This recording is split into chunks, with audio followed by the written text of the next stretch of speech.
Musa alaihissalam. Musa hidup dia bukan main-main. Musa punya bapa ayah Fir'aun. Ayah kamu siapa? Tu orang kaya. Ayah kamu siapa? Tu orang ada kuasa. Musa, ayah kamu siapa? Fir'aun. Ayah Musa alaihissalam. Mak dia pula Asyah. Sebab dia budak yang dihanyutkan dalam boks kayu di Sungai Nil. Dan Asyah lama merindukan seorang anak. Hidup dia selesa. Hidup dalam istana, tak pernah susah. Ayah Raja Fir'aun, bunda pula perempuan yang baik. Tapi Allah ingin supaya dia jangan bergantung kepada manusia. Macam mana cara Allah nak keluarkan Musa daripada istana Fir'aun? Maka Allah buat suatu cerita. Ada dua orang yang sedang berkelahi, bertikai, berkonflik antara bangsa Mesir dengan bangsa Israel, berkelahi. Maka pada masa itu datang Musa nak melerai dia. Janganlah kamu berkelahi, janganlah kamu bertinju. Maka masa itu orang ni degil tak nak berhenti. Musa pun terlanjur pukul, mati. Jadi Allah membuat itu. Fawakazahu Musa. Musa pun meninju dia dan orang ni mati. Musa pun takut, dia pun berlarikan diri, bersandar sebatang pokok kayu.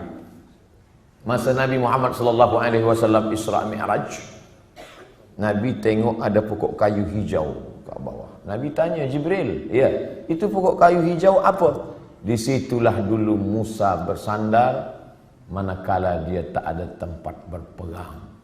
Ayah hilang, mak tak ada, istana dah tinggal, manusia tak ada yang dikenal. Kadang dalam hidup ni begitu. Allah buat kita hilang pegangan. Supaya apa? Supaya kita hanya bergantung kepada tali Allah bihablillah. Makanya jangan suuzon pada Allah. Puan mungkin sekarang bergantung pada suami, tak lama selepas tu mati laki. Kenapa laki aku yang mati? Kenapa tak laki dia? Aku sembahyang, aku baca Quran, aku baca Yasin, aku ikut tazkirah. Husnuzan pada Allah. Inna husni zanni abdi bi.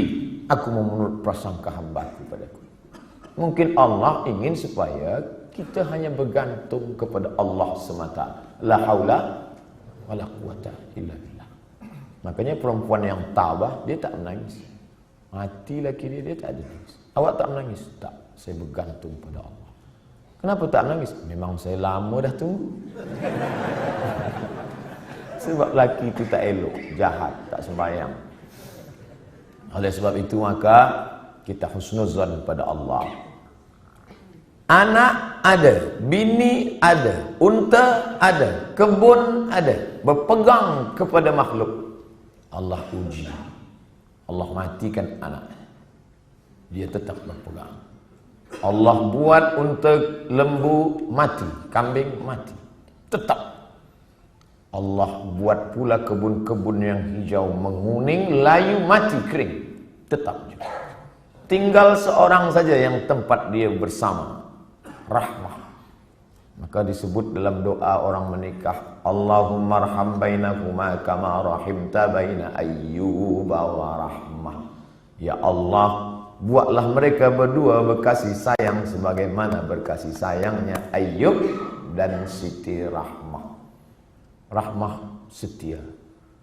Harta tak ada, anak mati, kambing mati, tanaman kering, tetap cinta kepada Ayyub. Sampai masa ujian, di bawah ujian, jatuh serendah-rendahnya dari kaya raya, hilang semuanya, datang penyakit kulit, berulat daging. tetap juga. Namun meminta kepada Allah tidak, malu dia. Ayub tak ada minta pada Allah, ya Allah, dulu aku elok rezeki banyak, ini kenapa anak mati, tanaman mati, kering, onta mati, datang pula penyakit kulit, salah aku apa? Tak ada Ayub marah kepada Allah. Sampai akhirnya Rahmah tak tahan. Apa kata isteri Ayub? Berdoalah pada Allah Ayub, mengadulah pada Allah. Apa kata Ayub? Rabbi anni massani ad-dur wa anta arhamur rahimin. Rabbi, ya Allah, anni, sesungguhnya aku, massani ad-dur, terkena penyakit, wa anta arhamur rahimin, engkau maha sayang di antara yang penyayang. Tak ada dia mengadu, dia tak ada minta, dia hanya bercakap saja, ya Allah, aku kena penyakit. Tak ada dia minta, ya Allah, sihatkanlah aku dah tak tahan lagi dah. Dia hanya berkata, aku kena penyakit dan engkau maha sayang di antara yang sayang. Maka saat itu apa kata Allah? Urkut birijlika, tumit engkau pijakkan ke tanah, keluarlah air memancar, mughtasalum baridun, air yang sejuk, dia mandi sehat walafiat, dibalikkan Allah lagi semua yang hilang. Bersandar, berpegang kepada Allah. Tak ada jalan lain. Hablum minallah. Faqsusil qasasah, ceritakan kisah-kisah itu hai Muhammad sallallahu alaihi wasallam. Ceritakan kisah-kisah itu wahai Abdul Somad, supaya apa? La'allahum yatafakkarun, supaya manusia ni berfikir, jangan dia sangka dia saja yang diuji Allah, bahawa nabi-nabi dulu pun ujian hidupnya luar biasa. Mereka luar biasa. Kalau Ustaz Abdul Somad biasa di luar. Di Sumatera, di Kalimantan, di Sulawesi, di Papua, saya bagi tazkirah di luar. Orang dalam masjid, saya di luar. Di Padang, di Malaysia, alhamdulillah di dalam. Berpegang kepada Allah Subhanahu wa taala. Datang risau susah hati. Kemana risau hati nak dialamatkan? Ambil air sembahyang, menghadap kepada Allah, angkat dua tangan, Allahu Akbar. Kadang ada orang ini, dia nampak kita tenang, macam tak ada masalah dalam hidup, tapi dia tak sembahyang, dia tak baca Quran, dia tak berzikir. Kenapa dia tenang? Rupa dadah. Patutlah tenang, nak gila dah. Tidak ada jalan lain. Sebenarnya orang yang minum khamar tu yang nak dia cari apa? Ketenangan.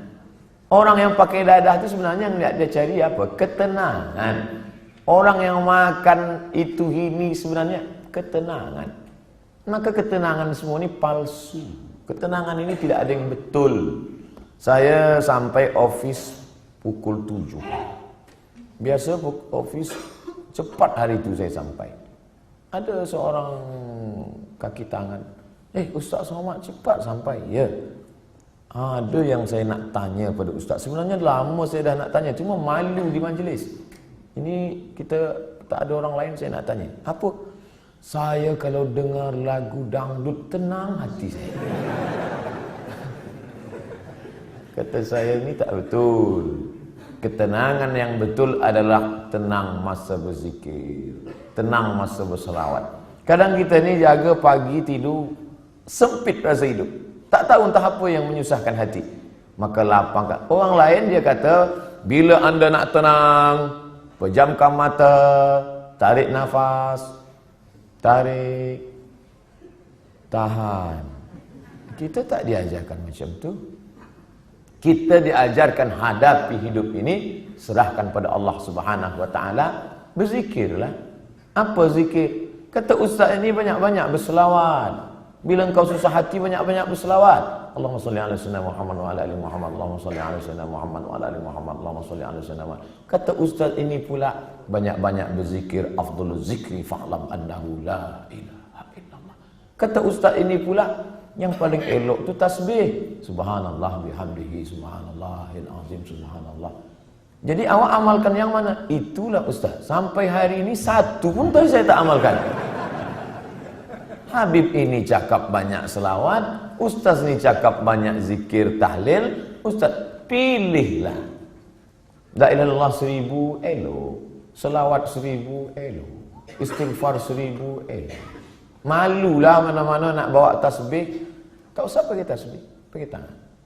Subhanallah, alhamdulillah, la ilaha illallah, Allahu akbar, Allahumma shalli ala sayyidina Muhammad. 3 kali pergi umrah, 3 bawa tasbih balik, 3-3-nya tergantung di kereta. Patutlah kereta tu yang tenang. Yang punya kereta risau. Kita berzikir supaya Allah turunkan ketenangan. Letak tenang tu di mana? Di hati. Yang punya hati ni siapa? Allah.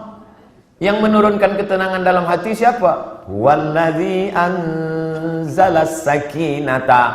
Allah yang menurunkan ketenangan fi qulubil mu'minin, ke dalam hati orang yang beriman. Kadang hati itu macam kopi yang dikacau, kacau balau. Tapi kemudian manakala kita berzikir, terasa dia tenang. Pagi nak pergi ke office, Allahumma salli ala sayyidina Muhammad wa ala Muhammad, Allahumma salli ala sayyidina Muhammad wa ala Muhammad, Allahumma salli. Baca dapat dari rumah, makin jam makin banyak.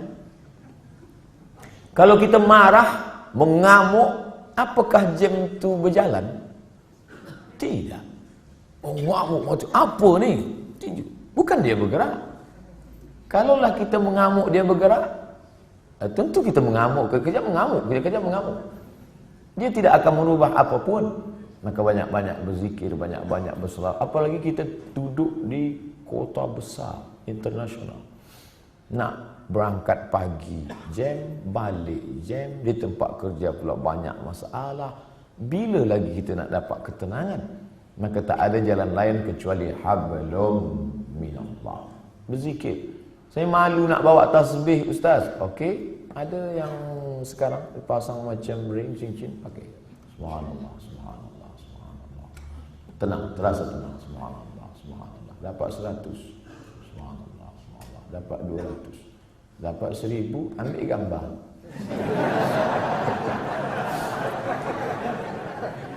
Langsung upload. Alhamdulillah dah 1000 pagi ni. Bukan itu.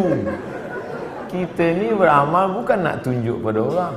Kita beramal untuk kita dengan Allah. Itulah yang disebut dengan hablum minallah. Merasa sunyi di tengah keramaian. Ini ramai, banyak orang, tapi kita merasa sunyi sebab kita berdua sahaja dengan Allah. Manakala kita sendiri, sunyi. Dalam kereta sunyi, tak ada orang, tapi kita pun merasa ramai. Saya ustaz, walaupun saya balik dari office sendiri, seorang saja, tapi saya merasa ramai. Dengan siapa? Ada Michael Jackson, ada Bryan Adams. Bukan dengan dia, tapi kita bersama dengan Allah. Hablum minallah. Kira-kira orang-orang soleh itu apakah tak ada takut dalam hatinya? Sahabat-sahabat Nabi itu apakah tak ada risau dalam hati dia?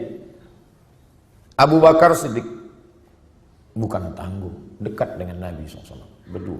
Orang pertama masuk Islam lelaki Abu Bakar, perempuan Khadijah, budak kecil Sayyidina Ali, hamba sahaya.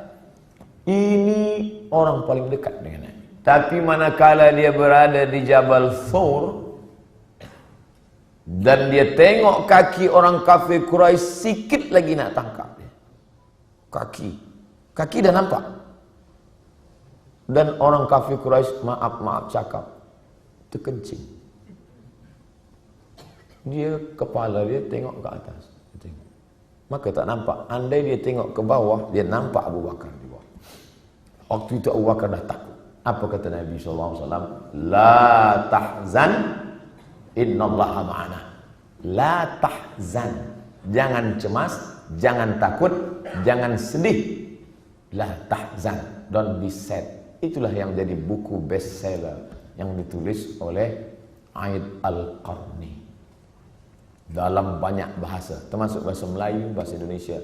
Ditulis asli original bahasa Arab. Jangan takut wahai Abu Bakar. Apa pelajaran yang dapat kita ambil daripada perjalanan Rasulullah sallallahu alaihi wasallam ini?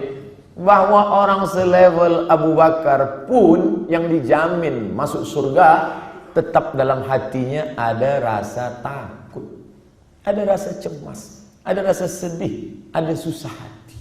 Jadi kalau ada orang, aku selepas banyak berzikir ni memang tak ada takut lah. Awak tak usahlah dusta.